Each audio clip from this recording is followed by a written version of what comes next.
Good evening, everybody. Welcome into the Villanova Basketball Report. It's live here on Bob Long Sports. You can find us on YouTube, on Facebook, on Twitter, and on SoundCloud. Just search Bob Long Sports.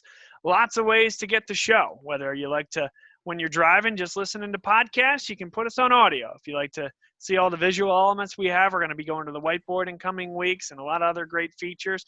We have visual ways to view it as well. And these guys right here are who do the show together with me.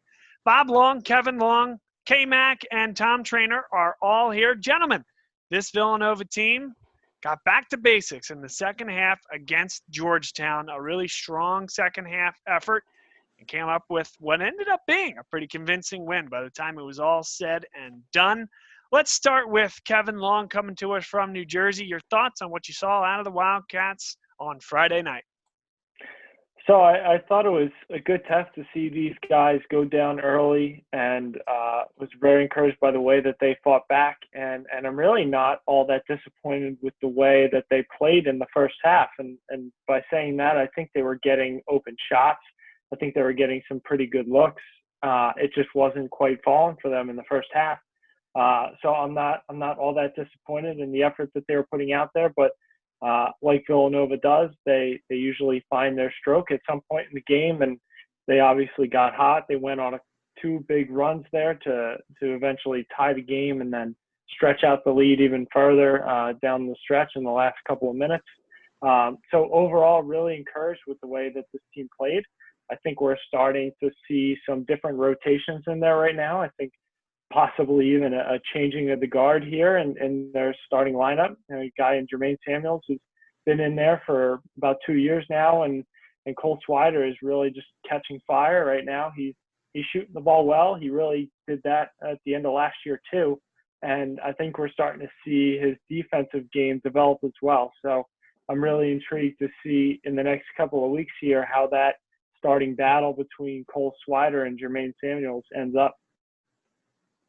K-Mac, what'd you see down there? McDonough Hall, Villanova, Georgetown. Yeah, to continue with Swider, I mean, I think Tom mentioned it last week when he hit that three and was really animated afterwards. We were hoping that he kind of built on that, and it looks like he did. Samuels, I mean, still would be good off the bench, very athletic guy to bring in as a sixth man. So, yeah, I think that's probably the biggest thing coming out of the game also, and kind of looking like a Villanova team of old, shooting a lot more threes than they have been the last few games this year. Tom, the whiteboard behind me says back to the Fin without fans. Well, McDonough Hall has no fans, and it's interesting with Georgetown playing every game at what is now Capital One Arena in the past and having to go to a little gym. Pretty cool atmosphere, but a little while to get the sea legs back under them for Villanova. Not much of a different atmosphere than it's been the past handful of years. I mean, going to D.C. to play Georgetown has been a sleepy affair of late regardless. Georgetown fans, unfortunately, haven't had too much to be excited about, despite how close the Hoyas played the Wildcats last season. And this game for me this past weekend, Bob, was first another great sign and indication just of all of the pieces this team has. I think this was another big game from Gillespie and was a huge game for Caleb Daniels. Those two guys making 5 3-pointers apiece, many of those in the second half. And then this was also the same Georgetown we talked about last week, right? Like they looked like a phenomenal basketball team, scoring with ease at times the first 15 minutes of the contest, playing disciplined basketball. They didn't have their first turnover until the 6:21 mark of the first half. And then the end of the game with 12 turnovers overall, and Villanova wins the turnover margin. So this is the story of Georgetown basketball. They can look great, for 10 minutes at a time and then look like the bottom of the Big East other times. Again, I hope that Patrick Ewing can right that ship as he gets more of his guys and his recruiting class and his culture in the program. But I think this is just still where Georgetown basketball is. And I think for Villanova, I think this is a year where we have another team that can make a deep run because of all of the pieces they have, because of new additions like Caleb Daniels. I think my biggest takeaway from that game against Georgetown was that the defensive delta, first half to second half, Tom, you mentioned it, Georgetown They looked like they could score with anybody in the first half. It also didn't look like there was anybody really there to defend for most of that first half. Slow on the closeout. And really the biggest thing, and let's give Georgetown credit for this, they have size down low, two bigs that can really make life difficult. And Jeremiah Robinson-Earl, for what he is, which is a very technically sound defender and really good for his size, can be a rim protector. He also can get bullied around a little bit, and we saw that at times. And ancillary defenders making decisions: do they commit down low, or do they have to stay out on the wing to prevent the kick out? And neither, whatever they ended up doing, most of the time it was the wrong answer. Here's what Villanova did so well in the second half: they denied the ball and they did the work ahead of time. So when a big catches the ball and he has a size and a weight advantage, and he catches the ball 5-7 feet from the basket, forget about it at that point. He's done the work ahead of time, and now his natural advantages are going to allow him to score more often than not. But Villanova does such a good job when they, I'll say, are defending with more purpose, of fronting and having backside help, forcing the opponent to make that perfect lob pass over the top into the block, where you're either going to, not throw it out of bounds or not have another defender coming from the wing or from the baseline to intercept. Villanova does a really good job when they're more active, when they're fronting. And I felt like in the first half, Kevin Long, that this defensive effort struggled to do the work ahead of time off ball to keep the Georgetown bigs out of the paint.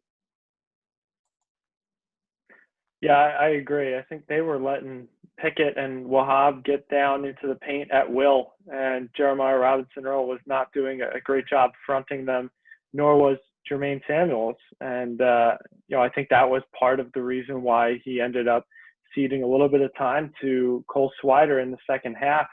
Obviously, he had some offensive struggles, but Cole Swider actually did a pretty good job guarding some of those bigs in the second half, which was very surprising. I mean, he's a big guy. You don't notice it sometimes, but he's 6'8". He's just as big as some of those big men, probably about the same size as Pickett was, and did a good job. He got tough down there. He was able to defend and make Wahab a little bit uncomfortable and push him out a little bit further than where he's used to dropping those baskets in. So was very encouraged by the way that they came out in the second half strong.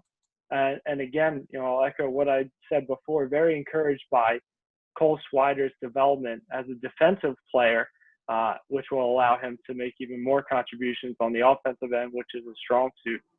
Yeah, and Tom, on this one, because I like Eric Dixon, right? I mean, I think has a chance to be a really good player, can develop into a really good defender, can shoot the ball a little bit from the outside, and can slow things down with his back to the basket.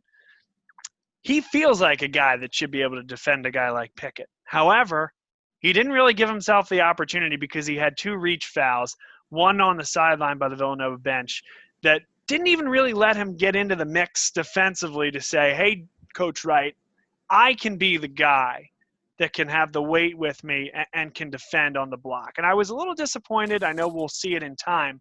I was a little disappointed that he never got the chance to run against Wahab and Pickett. Certainly, and 8 minutes isn't what you want to see out of Eric Dixon, especially after promising outings against Hartford and Texas. He's getting closer to 20 minutes in both of those contests. So a bit of a relapse again, and that's because of those those early fouls that you mentioned. But for me, guarding the post, or at least Villanova basketball's bread and butter when it comes to guarding the post, has been all about the guard play around the perimeter and pressing the ball in the perimeter, hands-up defense. I mean, that was the blueprint to their success against North Carolina in 2016 national championship game. And everybody was saying, how is Villanova going to guard at this front court? Now, I mean, and so you're giving up 28 points to the Georgetown front court starters on Friday night shows that there's certainly work to be done. I think that we've seen at times, like we mentioned on this show, I don't know why it is, maybe I think lackadaisical might have been the word we've used, but a little bit slow, maybe getting to the ball at times on the perimeter, a little bit slow closing out on the ball recently. And we still see disciplined Villanova defense, but we don't seem to see the ball pressure or that frenetic energy on the perimeter that we're used to seeing just yet. Certainly, I think that might come. I don't know why we're not seeing that. But that's where guarding the post for Villanova has always started, on the perimeter, not giving the ball handlers on the wings a visual to the post. And so I think that's where we could do a little bit of a better job to help out Dixon, JRE, Swider, Slater in the post, or whoever it is in the post, because we know Villanova loves to switch so much. But that's where it starts for me. Not a great game for Dixon, but it's going to happen. You're going to get into foul trouble. I still am looking for big things to come from him as we move forward. And it's not the fouls, it's the nature of the fouls, right? He didn't even get into the game. It was 2 reach fouls. He wasn't banging away inside. You need to reserve those fouls, especially when, you're the real one wide-bodied guy that can play for this team if he develops into that 25 to 30-minute a game type of guy. You need to reserve those fouls for when you're banging away. A guy who, in the past, a Big East foe that didn't do as good a job at that and got himself and his team into trouble and led to Villanova going to a Final Four was DeJuan Blair for Pitt, right? He'd hedge really hard on these screens. He'd get out and defend too far, out of his comfort zone, and now you're dealing with a shiftier, quicker ball handler who can drive at your outside hip.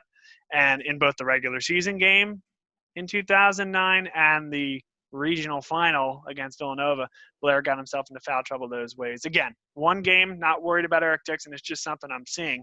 We want to see him hands up, guarding where he's comfortable, and really earning the fouls that he does commit. But to K-Mac now, so all the struggles in the first half defensively really bore out in the second half when they only give up 17 points. And you see that easy and the quick switch that Tom was talking about, and the help defense when it is a Colin Gillespie ending up on a big down low. The ability to either switch or help and recover, I think that was night and day from the first half to the second half. And, makes you wonder how easy is it to translate that into one 40-minute effort as the season goes on and these players develop.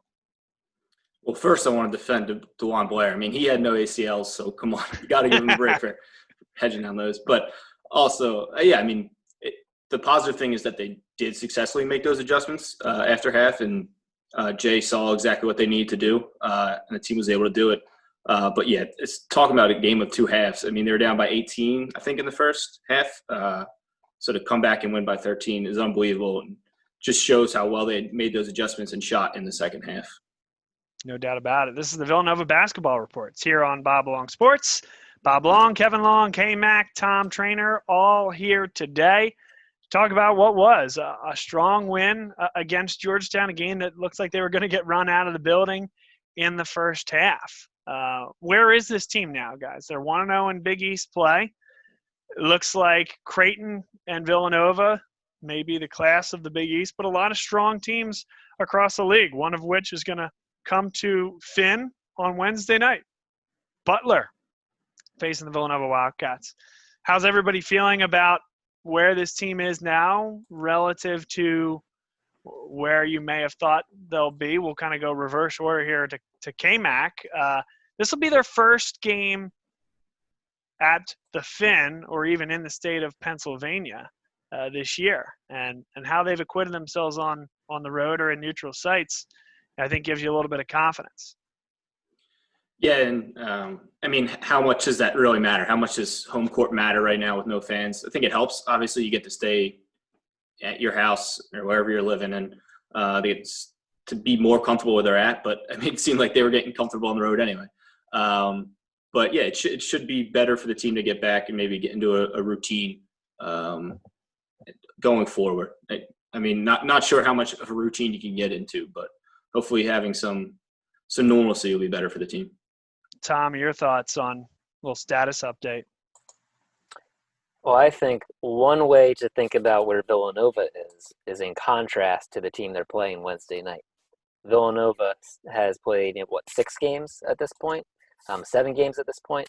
Butler hasn't played a game since November 25th against Western Michigan. They've played 1 game all season. So I think Villanova fan, as we've said last week, we've learned a lot about this team quickly. They played in that early season tournament up in Connecticut, and then they had an additional game against Virginia Tech, an additional game against Hartford, and then go down to Texas, and so you've learned a lot about this team, and you can't say the same about Butler. What you can say about Butler is they're a big question mark. No more Kamar Baldwin, no more Sean McDermott. They're led by two seniors in the backcourt, but players that were largely role players the past few seasons, Aaron Thompson and Jair Bolden. So for Villanova, we seem to be figuring out what they are, and we have no clue yet what Butler is. To me sounds like a great thing. If you're Villanova, you should be pretty confident coming into this game, but at the same time, we just don't know the Butler team that we are going to see on Wednesday night. Yeah, and finally to Kevin Long here. Yeah, I think the things we've learned, first of all, is that Jeremiah Robinson-Earl is ready to take that next step and ready to be one of the top players in the country. He really has shown us a lot. He was certainly great last year, freshman of the year in the Big East, but has taken that next step, and you always need to account for him when he's on the court. So he's been tremendous in the early part of the season, as has a lot of our bench players. I think that we've shown a lot of depth this year that I wasn't expecting right out of the gate. I was thinking, especially with Antoine out again, it looked like maybe we wouldn't have depth, especially early in the year, but guys like Slater have shown some promise early. Dixon has shown a lot of promise as a young freshman, and Swider has seemed to improve his game a little bit as well. So very encouraged by the way this team is coming along. Oh, and can't forget Caleb Daniels has come in as a very strong transfer. The best that I think we've seen in a while, which has been really, really encouraging. Now, we haven't played the best competition so far yet, I would say. The Virginia Tech loss was certainly disappointing, but we have a huge test coming up against Virginia, and I think that's really going to be a big barometer for this team to see where we are at, see if we are ready to compete with the top teams in the country, which I believe we are, and I'm really looking forward to that one. Yeah, I wasn't really sure how disappointing a loss Virginia Tech was until Penn State wiped them off the floor last week. That was really surprising. Happy for the Penn State guys, but and listen, there were 100 different things that happened during the Virginia Tech game, and a game that they should have won, but Penn State was quite effective, and that plummeted Virginia Tech down and out of the top 25 rankings, and rightly so. But, you look at this year and this team, you mentioned Brian Antoine, Demir Cosby-Roundtree, a little housekeeping so that folks are aware if they didn't hear, really no timetable for either of their return as it came from the program just this week. So, yes, guys, I think as a group here and as a fan base, Villanova fans should be preparing for an 8-man rotation made up of Eric Dixon, Cole Swider, and Brandon Slater coming off the bench. I would not expect any more depth for a very long time. I mean, if they're a long ways off, listen, the season started late. It's almost late December. They're going to play a couple games and then be done until early January. What meaningful minutes could they reasonably play, those two guys, even if they got healthy in the next month? Yeah, it's especially Brian Antoine not getting a whole lot of minutes last year either, and dealing with an injury as well. So you really don't know if you have a chance to be able to get him into any games with meaningful minutes. Demir obviously has been there before, but is he a guy that they would use? I don't know that right now you would put him in before you put Eric Dixon in. So I would definitely see going forward without those guys for a little while. Yeah, and Tom, I mean, definitely on Eric Dixon versus Demir, right? You have a body of work with Demir. I think in some ways he does a few things you could say better than Eric Dixon. I think the ceiling for Dixon is certainly way higher. With Brian Antoine, you almost wonder what type of role he would play when he's on the floor. It's a shame because you got the sense during the summer that Jay Wright and the coaching staff were pretty hopeful and pretty high on Brian Antoine coming into this year, that he had a great attitude coming off of last season, sitting out, and put in the work. And there was just an energy and aura of positivity around him. And the people in the program were definitely excited to see what he could do. So it's just a shame, and you feel for the kid. Second straight season, as you guys have said, the time is ticking on this season already. And so you don't know. I mean, what could he bring to the table? We don't know. We saw him in such a limited fashion last year. I don't know if he's, maybe my guess from what you hear from, highlights from high school that you would see. I mean, he was such a highly touted recruit, is maybe a bit more of a polished offensive player. But at this point in time, I don't know. I mean, and this is, again, a shot in the dark, really, but how different would he be from a Brandon Slater at this point?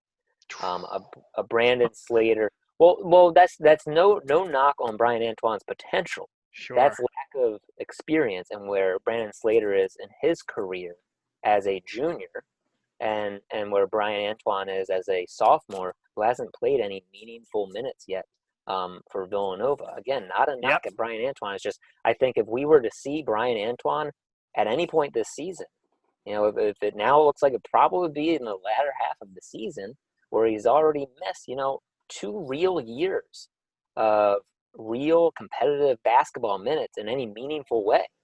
How much, more is his role going to be than a player like a Brandon Slater, who has had time to develop and who I think is starting to come into his own bit by bit.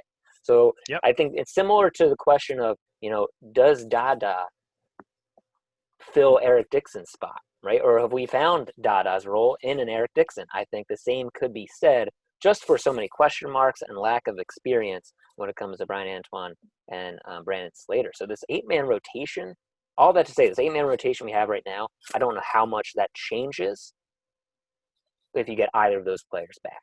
Yeah, I don't disagree. And my reaction wasn't to say that your take wasn't fair or crazy or anything like that. It's just, again, how the mighty have fallen. It's circumstance-based with a couple of injuries for Antoine and a guy that came in with every bit of, if not more hype than Jeremiah Robinson-Earl in certain circles, and just the diversity of those paths, unfortunately. You feel bad for the kid. If nothing else, he should be back next year, either with Villanova or elsewhere, and there's no real inclination that he would necessarily transfer. Jeremiah Robinson-Earl is going to go to the NBA. Brian Antoine, I think the assumption was that he would in due time as well. That's simply not going to happen without any film. So he should have an opportunity, at least somewhere, and probably here at Villanova, to develop those skill sets and truly experience college basketball at some point in the near future. And K-Mac, I'll get you in on this as well. Yeah, I mean, just shouting out to JRE too. I think I've seen him around the top 10 in an NBA mock draft, so he definitely has shot up very far already. But yeah, I kind of agree with Tom. Like it's hard to say, and we hate to say that we don't know anything, but I mean, we honestly don't. And I mean, with no timetables, they're not telling us anything. I agree with Tom that it's hard to see anything change going on in the near future. All right, so let's move on, talk a little bit about UVA. Villanova goes to Madison Square Garden, the world's most famous arena. If we say that the Palestra is the Mecca and the cathedral of college basketball, and from a standpoint of Villanova, the most historic arena they play in each year, Madison Square Garden, a close second. Different type of arena, but every year they play the Big East tournament there. Tremendous lineage with the Big East, and they will play Virginia at their home away from home. They've had a home and home with Virginia in recent years, a couple of tremendous games, but the Cavaliers this year, at least early on, seem to be scuffling at times offensively. Defensively, they're going to be rock solid. What do you guys look forward to with this weekend's game? 8 o'clock start. Kevin Long, we'll start with you. Yeah, so I'm just interested to see how this Virginia team is going to come out. I sort of expected Virginia to have a similar response to what Villanova has had since their loss, but they really have not done that. They won a somewhat close game to St. Francis, which you would not have expected to be close, and and then a close a close win over Kent State in overtime. So not really sure what's going on with this team right now. Sam Hauser has been a great addition for this squad. I expect to see him do some good things offensively like we've seen him do in the Big East in the past. I expect them to hold us defensively, and we're really going to need our shooters to shoot the ball well. We really are not going to be able to get away with the first half like we did over the weekend. I think that we're going to have to come out shooting better. I think Jermaine needs to shoot a little bit better, and we need to get the ball in Colin Gillespie's hands earlier. I think it took long for him to start putting up shots on his own. He was giving up open looks to other guys, and no credit to him for doing that. That's kind of the way that Villanova always runs, but really need to get the ball in his hands more often, get him shooting the ball more, because he's been lighting it up, especially on Friday night against Georgetown. K-Mac, Nova, Virginia on Saturday night. Yeah, I expect a slow, boring game, as usual, that Virginia plays. Their typical brand of basketball. But, I mean, that makes every possession more valuable, and you got to make sure that you're not turning the ball over, making stupid fouls. Virginia shooting 37% this year as a team from three, which is very high, so got to get out there on the perimeter and defend. Yeah, I mean, I'm expecting a good game. I mean, between these two teams, we have seen some great games in the past. Yeah. Virginia basketball, thing of beauty, according to John Rothstein. So we might disagree with you there, Kevin. How about you, Tom? Well, it'll be a great test for us on the offensive end. Virginia is a great on-man, man-to-man defensive basketball team every year. And so it'll be a big test for our team in terms of, where is our offense. And Virginia does such a great job of taking away your biggest threats. So, will we look for a big game out of a role player? Could this be the Jermaine Samuels game where he's feeding off of other people who are trying to create and more fitting in his role? Probably not, but we'll see. Oh, you might need to follow up on that, Bob. But yeah, this Virginia team, we just don't know what they are. They won't have played a basketball game since December 4th. They haven't played anybody. Their game against Michigan State was canceled. As Kevin Long mentioned, they not only they lost to San Francisco, but barely got by St. Francis of PA. Hey, that team's good, by the way. St. Francis of PA. Red Flash, yeah. Yeah. But we just don't know what this basketball team is. They probably don't even know what they are just yet. So we'll see. But the one thing we do know is that Virginia, once again, is a solid defensive team, and it'll be a good test for where our offense is at, and maybe we'll see some role players shine on Saturday. No doubt about it. Is that the title of the show, Tom? We don't know. We don't know a lot on this show right now. In 2020 COVID world, it is. I know. I can tell you what we do know is we're debuting a new segment here. And it's called Shootaround, made famous by Tom Trainer. And so we're going to get right to it. To close the show here, everybody's going to give a shout out. And we'll start with Tom. It can be quick hits. What's happening, either in Villanova or the world of college basketball? What do you got? Well, no shout out for any particular player on the Villanova men's team for me this week. But I'm going to start the season with a shout out for the Villanova women's basketball program. Under a new head coach in Denise Dillon this year, an alumna of the program, replacing the legendary Harry Peretta, who retired at the end of last season. And she started her career with a bang. Had a great career at Drexel, leading that program, and now they're 6-0 in her first season. They're 1-0 in the Big East. They have one of the best players in the country and the leading scorer in the Big East, and Maddie Siegrist, who's just a phenomenal sophomore player. They have 2 Big East games coming up this week against Providence and Creighton, I believe. And then, as big as it is for the UConn men's program to be back in the Big East for basketball, even bigger for the women's programs to have UConn Huskies and Gino Auriemma back in the Big East. And Villanova women play UConn next Tuesday night, so big matchup to look forward to in the Finn. So great start for Denise Dillon, and can't be more excited than I am for the Villanova women's basketball team.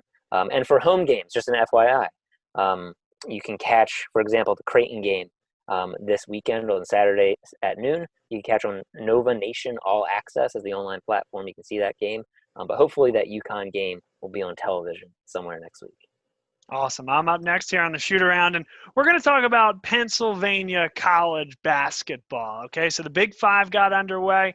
Well, City 6 against the Big Five. LaSalle against Drexel.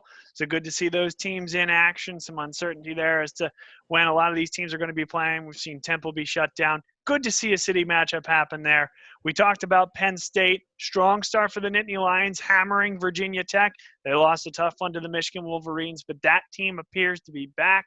Jim Ferry coaching very well. And then the Red Flash, we just talked about them. St. Francis of PA. We talked about them coming close against Virginia. They did seal the deal against the University of Pittsburgh, which is just phenomenal in more than one way. So there you go. Pennsylvania college basketball. No shout out to Pitt. Kevin Long, you're up. Oh, well, I didn't know St. Francis beat Pitt. I wouldn't have discredited them so quickly. What a signature win right there. Anyway, since we decided about 5 minutes before the show that we were going to do our new shoot-around segment here, I got a quick hitter for you. I'm going to go with Cole Swider. Been very critical of his defense over the past couple of years. Was very pleased by his performance on Friday night, hanging with some of those bigs on Georgetown. We need more of that from him, and I was impressed. There you go. See, and you know what? You don't need any advance notice for this. I came up with mine on the spot, just talking about Penn State and St. Francis. K-Mac. Well, I came up with mine, and it's not about basketball or Villanova. So I'm shouting out to Gus Malzahn for getting fired, but he still gets all of his $21.7 million. Half of it during the next 30 days. So you know what? Congrats, Gus Malzahn. And on that note, that's a thing of beauty there. It's a tough job, Auburn, but if you can just hang in there long enough to get that huge contract, the fans will want to fire you by the end of the next year. And that's a guarantee. You can take that to the bank. Guys, great show tonight. Anything we missed? Nope. Are we going to do our cat in the wild? I thought we were going to do that. Oh, see? All right. You don't need advance notice. Let's hear it. The return of one of our favorite segments, definitely one of our top 4, the cat in the wild. Speaking of returns, I'm going to shout out Jalen Brunson. Had an injury towards the end of the non-COVID season, we'll call it, in the NBA. Elected to get shoulder surgery after they went through, a 2-month delay before they went into the bubble. Just returned to practice for the first time last week. So really excited to see him back on the court, healthy, open for a big year for him without any games started. That's about as good as it gets for Cats in the Wild this year. So Jalen Brunson, first Cat in the Wild for the Villanova Basketball Report. Awesome. And it just has to be said that after, and I mean after, we started this Cat in the Wild segment last year, at Wells Fargo Center games and at the Finn, Villanova would say, like, I think it was something like Villanova players in the NBA or Villanova NBA showcase. Some really uncreative name, and basically it was your segment, Kevin. And more than a few times, they would take the guy that you talked about in the prior week and throw him up there on the big board. So they're stealing your marketing ideas, and they don't have you on the payroll. Yeah, clearly they do not have the creative gene that we all have. I mean, look at the message that we all came up with behind Bob there. We clearly got it, and Nova does not. That's right. Take that. And more segments to come on next week's show as well. We'll go back to the whiteboard. Kevin McClernand is going to do some Villanova and basketball trivia for us. And we roll on into the holiday season here. 2 Villanova basketball games coming up this week. Butler on Wednesday, and then Virginia on Saturday night. Enjoy the basketball, everyone. K-Mac, Kevin Long, Tom Trainer, alongside me, Bob Long, all bidding you adieu this evening. Take care.